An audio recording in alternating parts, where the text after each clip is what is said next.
บัดนี้วันที่ 28 มิถุนายน 2568 เป็นวันที่ 59 ที่ข้าพเจ้านายเสริมสุขแก้วเคียนขอถวายเสียงสวดสาธยายพระสูตรพระปริตรและมนต์ต่างๆถวายเป็นพุทธบูชาธรรมบูชาสังฆบูชาและอาจารย์บูชาแด่ครูบาอาจารย์ทั้งหลายขอจิตของข้าพเจ้าจงตั้งมั่นมีสติระลึกได้มีสมาธิจดจ่อในอักขระพยัญชนะในบทสวดอย่างต่อเนื่องด้วยเถิด1 บทกราบพระรัตนตรัยอะระหังสัมมาสัมพุทโธภควาพุทธังภควันตังอภิวาเทมิ สวากขาโตภควตาธัมโมธัมมังนัมมัสสามิสุปฏิปันโนภควโตสาวกสังโฆสังฆังนามามิ2 บทบูชาไพดีพิญาณอะระหังสัมมาสัมพุทโธสุจิรังปานิพุตโตคูเนหิธรมโนทานิปารามิหิตสิสติ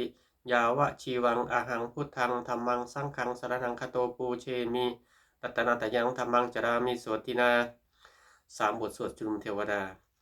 สมันตาจักวาเลสุอัตตาขจตุเทวตาสัทธัมมังมุนิราสัสสาสุนันตุสัคโมคาทังสักขีกาเมจรูปีคิริสิขารตเตจันทาริเควิมาเนทีเปตัตถิจะคาเมตรุวรคหะเนเคหาวัทุมหิเคเตปุมมาจยันตุเทวชรทวิสเมยาขาคันทาพนาคาติทันตาสันติเกยังมณิวัจนังสาทโวเมสุนันตุธรรมสวนาการโรอะยัมพัทันตาธรรมสวนาการโรอะยัมพัทันตาธรรมสวนาการโรอะยัมพัทันตา นะโมตัสสะภะคะวะโตอะระหะโตสัมมาสัมพุทธัสสะนะโมตัสสะภะคะวะโตอะระหะโตสัมมาสัมพุทธัสสะนะโมตัสสะภะคะวะโตอะระหะโตสัมมาสัมพุทธัสสะ5 บทสวดไตรสรณคมปาฐะพุทธังสรณังคัจฉามิธัมมังสรณังคัจฉามิสังฆังสรณังคัจฉามิทุติยัมปีพุทธังสรณังคัจฉามิทุติยัมปีธัมมังสรณังคัจฉามิทุติยัมปีสังฆังสรณังคัจฉามิตาติยัมปีพุทธังสรณังคัจฉามิตาติยัมปีธัมมังสรณังคัจฉามิตาติยัมปีสังฆังสรณังคัจฉามิ 6 บทสวดสักกิริยาคาถานัตถิเมสรนังอัญญังพุทโธเมสรนังวรังเยเตนะสัจวัชเชนะโสติเมโหตุสัพพทานัตถิเมสรนังอัญญังธัมโมเมสรนังวรังเยเตนะสัจวัชเชนะโสติเมโหตุสัพพทานัตถิเมสรนังอัญญังสังโฆเมสรนังวรังเยเตนะสัจวัชเชนะโสติเมโหตุสัพพทา 7 บทสวดติรัตนะปนามคาถาพุทธังนเมรัตนาภูตาสรีรจิตตังธัมมังนเมรัตนาภูตาวิสุทธิสาลัง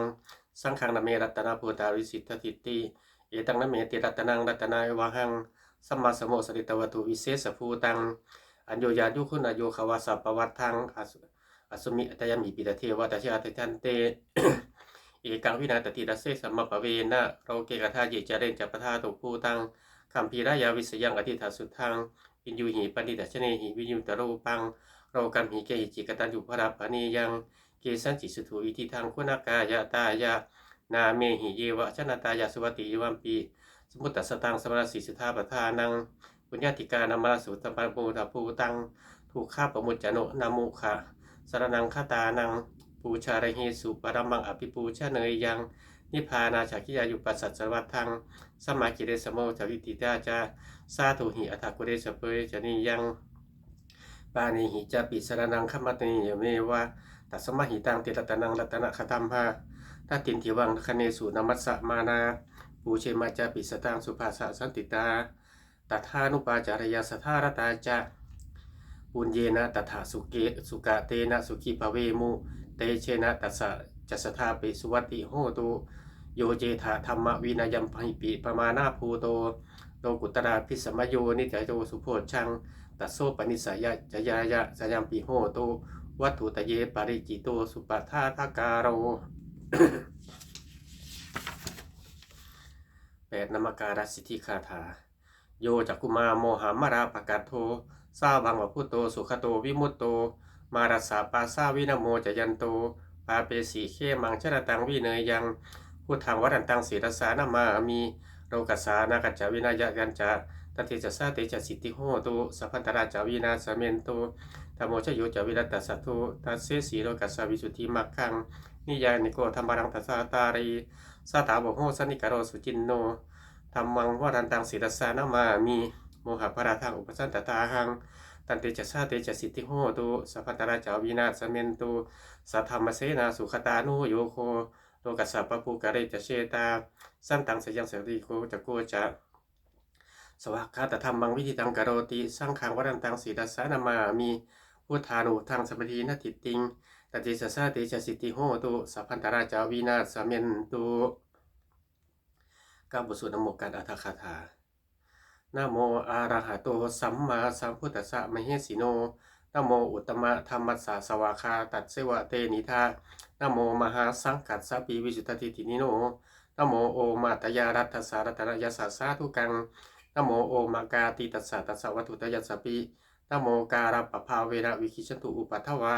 นะโมการานุภาเวนะสวัติโหตุสัพพทานะโมการัสสาเตชนะวิธิมิโหมิเตชวา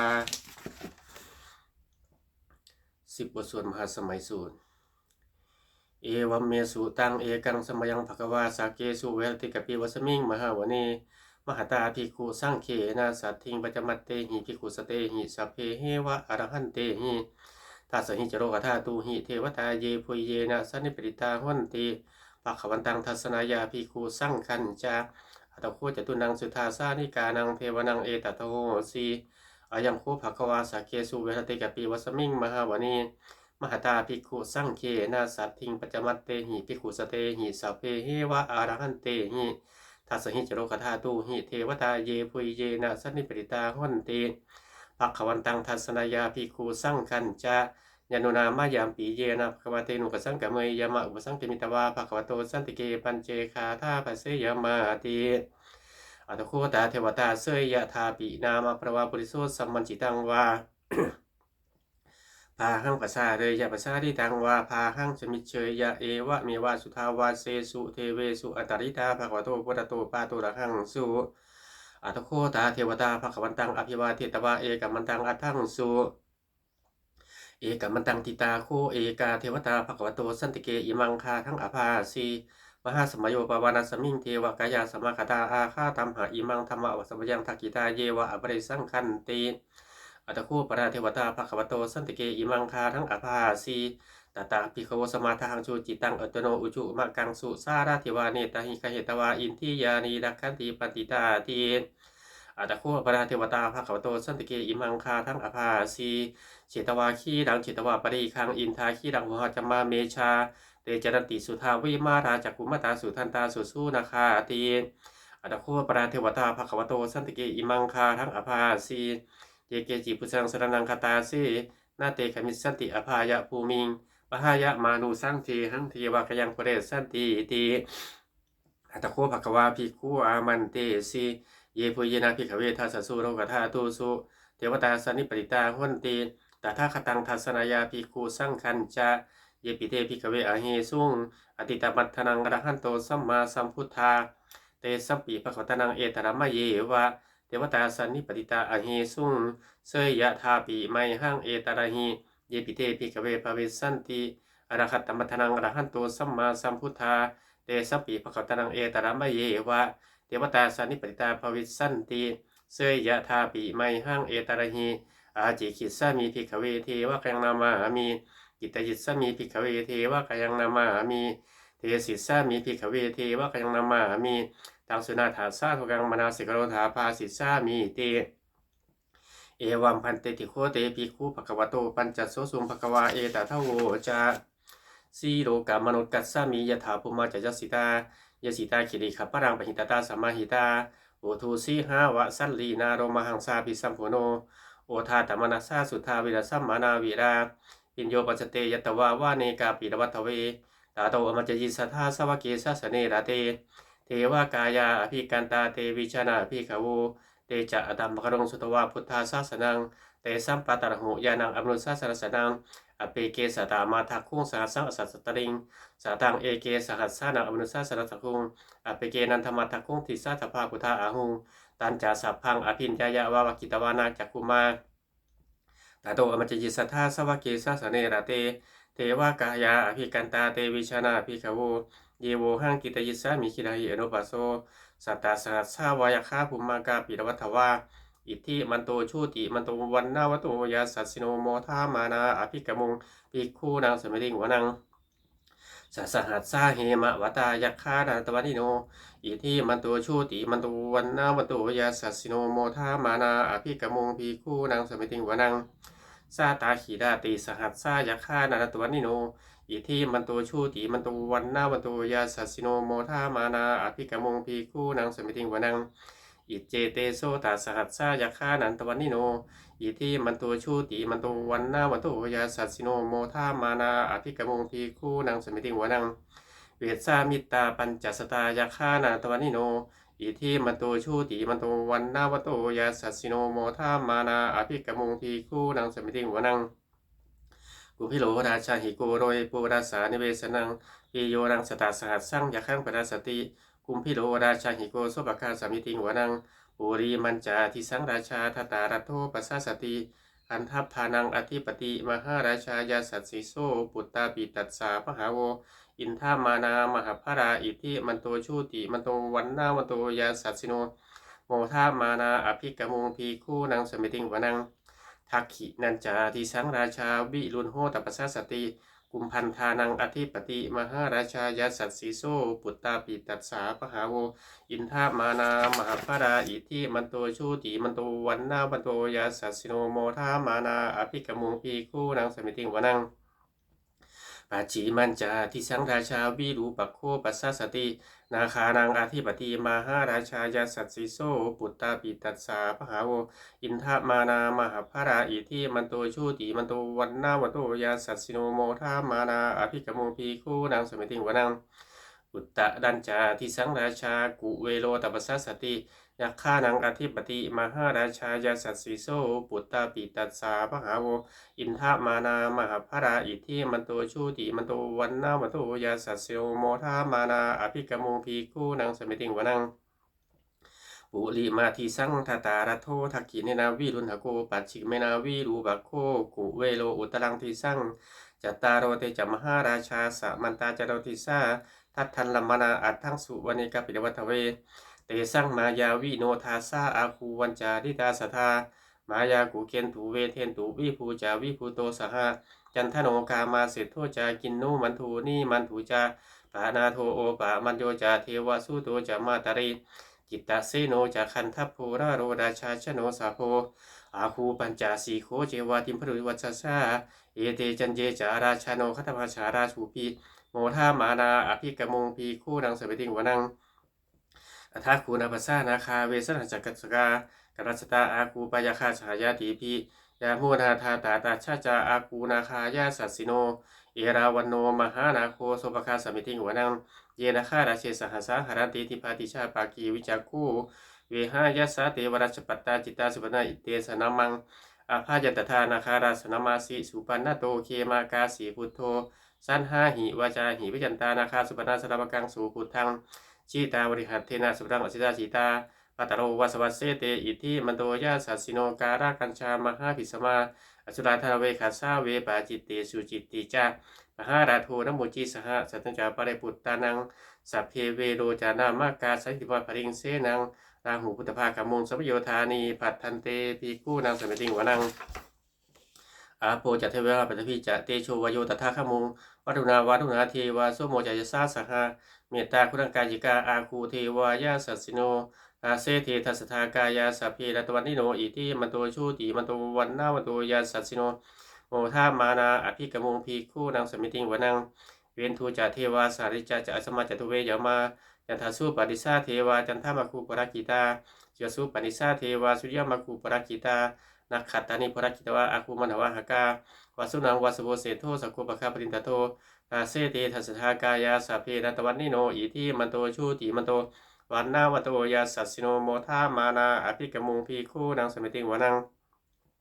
อัฏฐคูสหภูเทวาชรมกิวาริวะอริตกาจโรราชาจะอุมาบุปกาสิโนวัดุนาสหธรรมจะอจิธาจะอเนชกาสุริยะดุจิราอาคูวสเนสิโน ทาเสเททัสทากายาสัพเพนาตวันนิโนอิทิมันโตชูติมันโตวันนาวันโตยาสัสสิโนโมทามานาอภิกมุงพีคู่นางสมิติงวนังสมนามหาสมนามานัสสามาสุตตมาจิตาปุจิกาคูอาคูมโนปทุจิกาอัฏฐาคูหรโยเทวาเยตโรสวาสิโนปาราคามหาปาราคาอาคูเทวายาสัสสิโนทัสเสเททัสทากายาสัพเพนาตวันนิโนอิทิมันโตชูติมันโตวันนาวันโตยาสัสสิโนโมทามานาอภิกมุงพีคู่นางสมิติงวนังสุกากระดมห้าอนาอาคูเอขซาสหาโอทาตะไคห้าปาโมฆาอาคูเทวาวิจักขณาสถามัตตาหารักชามิสกาจยสิโนถ้าได้ยังอาคาปิชนโนโยติสาอภิวัสติทาเสเถทัสทากายาสาเพนะตวันนิโนอิทิมันโตชูติมันโตวันนาวันโตยาสัสสิโนโมทามานาอภิกมงพีคู่นางสมิติวนังเขมิดาดุสิตายามากัตกาจยสิโนสัมพิตการามาเชธาชติดามาสอาสวาอิมัติโนอาคูอัฏฐาคูปะเดนิมิตาทาเสเททัสทากายาสัพเพนะตวันนิโนอิทิมันโตชูติมันโตวันนาวันโตยาสัสสิโนโมทามานาอภิกมุงพีคู่นางสมิติวนังสัทเทเตเทวะนิกายาสัพเพนาวัตวันิโนนาวันวะเยนะอคัญจุงเยเตเตสัจตาสหะปวุตตาชาติมักขีดังอคตินามาสว่างทักเคโมคตารังนาคังจันทังอสิตาสีตังสุปรมาปรมัตโตจาปุตตาอิติมัทโทสหะสันนังกุมบารโรติโสจาสุภคาสมิติงวนังสวัสดิ์ปามาโรกานังวามหาเทติตติอุปปันโนชูติมันโตวิสมากาโมยาสัสสิโสตเถธาอิสระอาคูปัญเจกตวัติโนเตสัญจามัชโตอาคาหริโตปริวาริโตเตจาสาเพอภิกันเตสินเทเทเวสพรามเกมาราเสนาอภิกามิปัสสะกันธามันติยังเอธาคตถาพัตถาราคินาพันธุมัตโถสัมันตาปริวาเดถาโมวุมกุจิโกตินังอิทิตถามหาเสโนกันหาเสนังอเปสยีปานิมาตระมหัจจะสนังตวนาเพระวังยะธาปุสุโกเมโคธนายันโตสวิสุโกตถาโสปเทวาวติสังกโทยังวัเสจันจาสาพังอภิญญายะวาวกิตวานาจักคุมาตโตมัจจิสัทธาสวเกสัสเดระเตมาราเสนาอภิกันตาเตวิชนาภิกขโวเตจะอตามกรงสุตวาพุทธาศาสนังวีตาราเคหิปักกัมมงเดสังรูปิอินสยุงสัพเพวิสังฆามาพยาติตายาสัสสิโนโมทติสหภูเตหิสวกาเตชเนสุตาติ11บทสวดมังคลาสุตตังอเสวนาจะพารนังปาทิตานันจะเสวนาปูชาจะปูชนียานังเอตมังคัตมุตตมังปฏิโวตัสเวโสจะปูปะกตันยุตาอัตตาสัมมาปณิทิจะเอตมังคัตมุตตมังพาหุสัจจะสีปัญจวิรโยจะสุขิโตสุภาสีตาจายาวาจาเอตมังคัตมุตตมังมาตาปิตุอุปัฏฐานังพุทธาราสะสังฆโงอนาคุราจักกัมมันตาเอตมังคัตมุตตมังทานันจะธรรมะจริยจะญาตกรานันจะสังฆโงอราวาชานิกัมมานิเอตมังคัตมุตตมังอรติวิรติปาปามัชฌปนาจะสัญญโมอัปปมาโทจะธรรมเมสุเอตมังคัตมุตตมังคารโวจานิวาโตจะสุติเฉตันยุตากาเดนะธรรมะสวนังเอตมังคัตมุตตมังขันติจะโซวาจัสตาสมนานันจาทัสนังกาเดนะธรรมาสากัจฉาเอตมังคัตมุตตมังตโพจะพัมมาจริยจะเรียสัจนาทัสนังนิพพานาสักริยจะเอตมังคัตมุตตมังพุทธสารโรกธรรมเมหิจิตังยัสสะกัมปติอโศกังวิรชังเคมังเอตมังคัตมุตตมังเอตานิสานิกัตตวาสัพพะตปตาจิตาสภาโสทิงคัดชันติตันเตสังมังคัตมุตตมันติ12บทสวดรัตนปริตยังกินจิวิทังอิทาวาหุรังวาสักเคสุวายังรัตนังปานีตังนาโนสมังอติตถาคเตนะอิทัมปีพูเทรัตนังปานีตังเอเตนะสัจเจนะสุวัติโหตุข้ายังวิราคังอมตังปานีตังจะสัจสมัญญสมุนิสมาหิโตนะเตนะธรรมนะธรรมติกินจิอิทัมปีธรรมเมรัตนังปานีตังเอเตนะสัจเจนะสุวัติโหตุยาภูทะเสโทปรวินจีสุจิงสมาธินันตริยันดมาหูสมาธินาเตนะสโมนวิชติอิทัมปีธรรมเมรัตนังปานีตัง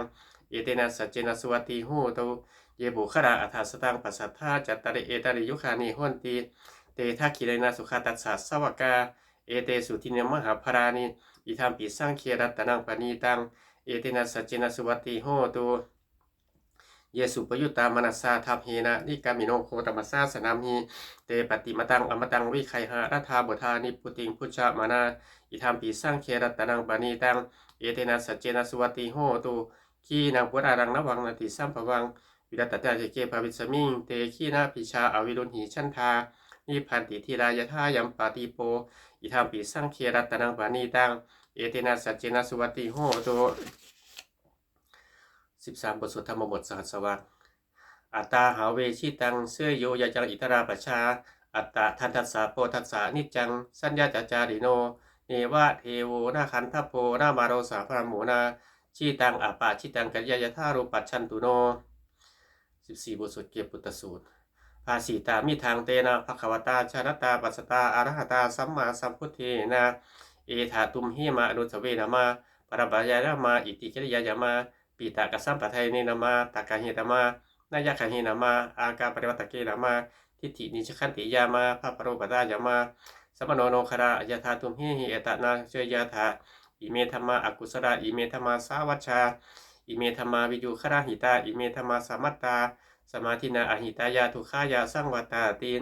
อัตตุเมหิปเชยหายาธายาธาตุมหิอัตนาเชยยาธาอิเมธรรมากุศลาอิเมธรรมาอาราวัชชา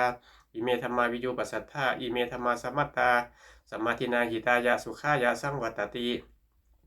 อัตตุเมหิอุปเชยปัจจะวิหยาธาติ15บทสวดอุปนิยสูตรอุปนิยติชีวิตะมาปัปมายุงชรุปนิตัสสานสันติตานาเอตังพยังมาเดเปขะมาโนปุญญานิกัลยาณสุขาวาหานิอุปนิยสติชีวามาปัปมายังชรุปนิตัสสานสันติตานาเอตังพยังมาเดเปขะมาโนโลกามิสังปเชริชันติเปโคโยธากายนะสังยโมวาจยะอุตันทิตัสสาตังตัสสะเปตัสสะสุขายะโหติยังชีวะมโนปกโรติปุญญังธรรมโมหเวรคติธรรมาจาริงธรรมโมสุจิโนสุขามาวาหาติเอสาริสังโซธรรมเมสุจินเนนัตุกติงกจิธรรมจาริงสัพเพสังขาราอดิตาติยถายปัญญายปัสสติอัฏฐานิพิตติทุกขีเอสามโควิสุทธิยาสัพเพสังขาราทุกขาติยถาปัญญายปัสสติอัฏฐานิพิตติทุกขีเอสามโควิสุทธิยาสัพเพธรรมาอรัตตาติยถาปัญญายปัสสติอัฏฐานิพิตติทุกขีเอสามโควิสุทธิยา16บทสวดอปันนกัจฉาดกอปันนกัตถะนาเมเกตุยังอาหุกักกิกาเอตทันดยะเมธาวิตังขันเฮยะอปันนกังปะหุงเวสรนังยันติปภัตตานิวนานิจาอารามครุขจัตเตตยานิมนุสสาพยันตัจิตาเนตังโคสรมังเคมังเนตังสนมุตตมังเนตังสนมาคัมมะสภาทุขาปมุจจติโยจะพุทธันจะธรรมันจะสังขันจะสรนังขโตจัตตาริยยัสจานิสมปัปปยาปัสสติทุกข้ามเท่าคือมุปาทังทุกขสัจจะอติกามังอริยสัจจะอทังที่กังทุกคู่ปัสมาลีนังเอตังโคสารนังเคมังเอตังสรมุตตมังเอตังสรมาคัมมะสภาทุขาปมุจจติ17บทสวดพระเทกรัตตคาถาอาติตังนานวะคเมยานาปฏิกังเคอนาคตังบุคคลไม่ควรคำนึงถึงสิ่งที่ล่วงแล้วไม่ควรมุ่งหวังสิ่งที่ยังมาไม่ถึงยาธาตีตามปะหีนันตังอปะตันจะอานาคตังสิ่งใดล่วงไปแล้วสิ่งนั้นก็เป็นอันละไปแล้วและสิ่งที่ยังมาไม่ถึงก็เป็นยังไม่ถึงปัจจุบันนันจะโยธรรมังตัถาวิปัสสติอาสังหีรังอาสังกุปังตังวิธามานุภูหะเยก็บุคคลใดเห็นแจ้งธรรมปัจจุบันไม่งอนเง่นไม่คอนแคนในธรรมนั้นได้บุคคลนั้นพึงจะเดินธรรมนั้นหนึ่งให้ปูโปงเถิดอัจเชวาจิตะมาตับปังโกชรรามานานาวังสุเวพึงทำความเพียรเสียในวันนี้แหละใครเราจะรู้ความตายในวันพรุ่งนาหิโนสังฆทานเตนะมหาเสนามัจจุนาเพราะว่าความปัดเปลี่ยนกับมัจจุราชผู้มีเสนาใหญ่นั้นย่อมไม่มีแก่เราทั้งหลายเอวังวิหาริมาตาปิงอโหรัตมตันติทังตังเวพระเทกรัตโตติสันโตอจิคเตมุนีติพระมุนีผู้สงบย่อมเรียกบุคคลผู้มีปกติอยู่อย่างนี้มีความเพียรไม่เกียจค้านทั้งกลางวันและกลางคืนนั่นแล้วว่าผู้มีละตินเจริญด้วยประการชนี้แล18บทสวดพินหาปัจเวคปาทะชราธรรมโมหิชรังอนาติโตเรามีความแก่เป็นธรรมดาจะล่วงพ้นความแก่ไปไม่ได้พยาที่ธรรมโมหิพยาทิงอนาติโตเรามีความเจ็บไข้เป็นธรรมดาจะล่วงพ้นความเจ็บไข้ไปไม่ได้มรณะโมหิมรณังอนาติโตเรามีความตายเป็นธรรมดาจะล่วงพ้นความตายไปไม่ได้สัพเพปิเฮปิเยหิมานาเปหินานาภาโววินาภาโวเราจะละเว้นเป็นต่างๆคือว่าจะต้องพัดพาจากของรักของเจริญใจทั้งหลายทั้งปวงกัมมาสโกหิกัมมาทายาโทกัมมาโยนิกัมมาพันธุกัมมาปฏิสารโนเรามีกรรมเป็นของตนมีกรรมเป็นผู้ให้ผลมีกรรมเป็นแดนเกิดมีกรรมเป็นผู้ติดตาม มีกรรมเป็นที่พึ่งอาศัยยังกรรมังกะเดซ่ามีกันยังว่าประกังว่าตัสสะทายาโทภวิสซ่ามีเราทำกรรมอะไรไว้เป็นบุญหรือเป็นบาปเราจะเป็นทายาทคือว่าเราจะต้องได้รับผลของกรรมนั้นสืบไปเอวังอัมเหหิอภินหังปัจจเวกิตพังเราทั้งหลายคุยอย่างนี้ทุกวันเทิน19บทสวดเทวตาอุโยชนะคาถาทุกขปัตตาจนิทุกขาพยาปัตตาจนิพยาโสกับปัตตาจนิโสกาโหตุสัพเพปีปานิโนเอตาวาตาจะอัมเหหิสัมปตังปุญญาสัมปตังสัพเพเทวานุโมทันตุสัมปสิทธิยาทานังทัตันตุสัทธายะสีรังรักขันตุสัพพทาภาวนาพิรตาโหตุขัดฉันตุเทวตาคตาสัพเพพุทธาภรปัตตาปัจเจกานันจะยังพรังอรหันตานันจะเทเชนารักขังพันธามิสัพพะสุ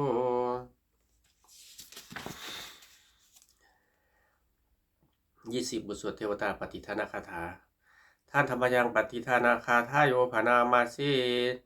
ยาเทวตาสันติวิหารวาสินีทูเปคะเรโพธิคะเรตาหิงตาธรรมาธาเรรพวันตุโพชิตาสุทิงกโรเตถาวิหารมันทะเรเทราจมัชชานวกาจาภิกขโวสารามิกาธาราปฏิอุปาสกาคามาจะเทสานิคมาจะอิสราสัปปานาปุตาสุตาพวันตุเตชาราปุชาเยปิจสันสภวาสังเสทัชตาอาทววัตติกานิยาเดกังธรรมรังปฏิจเตสัพเพปีทุคัสสะกโรตุสังขยังท่าจุจิรังสตังธรรมโมธรรมัทราจะปุขราสังโฆโหตุสมัคโควะอัฏฐายาจะหิตายาจะอัมเหรคตุสัทธโมสัพเพมปีธรรมาจาริโรวุทิงสัปปะเปรยยามะธรรมเมอริยปเวทิเต21บทสวดปฏินาคาถาท่านธรรมยังปฏิทานาคาทาโยภนามาเสปุญญาสีธานิกัตตัสสะดัญญานิกตานิเมเตสัจจภาคิโนโหตุสัตตานันตาปนามากาเยปิยาคุณาวันตาจะไมหังมาตาปิตาทโยทิธาเมตาจติตาวาอัญเยมัจตเวริโนสัตตาทิทัติโลกัสมิงเตปุมาจโยนิกาปัจเจกตุโวการาสังสรันตาภวะภเวยาตังเยปฏิทานัมเมอนุโมทันตุเตสยังเยจิมังนาปชานันติเทวาเตสังวิเวทยุงมายาทินานะปุญญานังอนุโมทนาเหตุนาสัพเพสัตตาสัทธาโหตุเวลาสุขาชีวิโนเขมาปทันจะปัปปตุเตสสาชินังบังสุภาขอสัตว์ทั้งหลายไม่มีที่สุดไม่มีประมาณจงผู้มีส่วนแห่งบุญที่ข้าพเจ้าได้ทำในบัดนี้และแห่งบุญทั้งหลายอื่นที่ข้าพเจ้าได้ทำแล้วคือชนเหล่าใดเป็นที่รักผู้มีคุณมีมารดาและบิดาของข้าพเจ้าเป็นต้นที่ข้าพเจ้าได้เห็นหรือแม้ไม่ได้เห็นและสัตว์ทั้งหลายอื่นที่เป็นกลางและมีเวรกันตั้งอยู่ในโลกเกิดในภูมิ3เกิดในกำเนิด4มีขันธ์5และขันธ์1และขันธ์4ท่องเที่ยวอยู่ในภพน้อยและภพใหญ่สัตว์อะไรทราบการให้บุญของข้าพเจ้าแล้วขอสัตว์เหล่านั้นจงอนุโมทนาเองเถิดก็สัตว์เราได้ย่อมไม่ทราบการให้บุญของข้าพเจ้านี้ขอเทพทั้งหลายพึงแจ้งแก่สัตว์เหล่านั้นเพราะเหตุคืออนุโมทนาบุญทั้งหลายที่ข้าพเจ้าให้แล้วขอสัตว์ทั้งปวงจงอย่ามีเวรอยู่เป็นสุขเสมอเถิดและจงถึงทางอันเกษมเถิดขอความหวังอันดีของสัตว์เหล่านั้นจงสำเร็จเถิด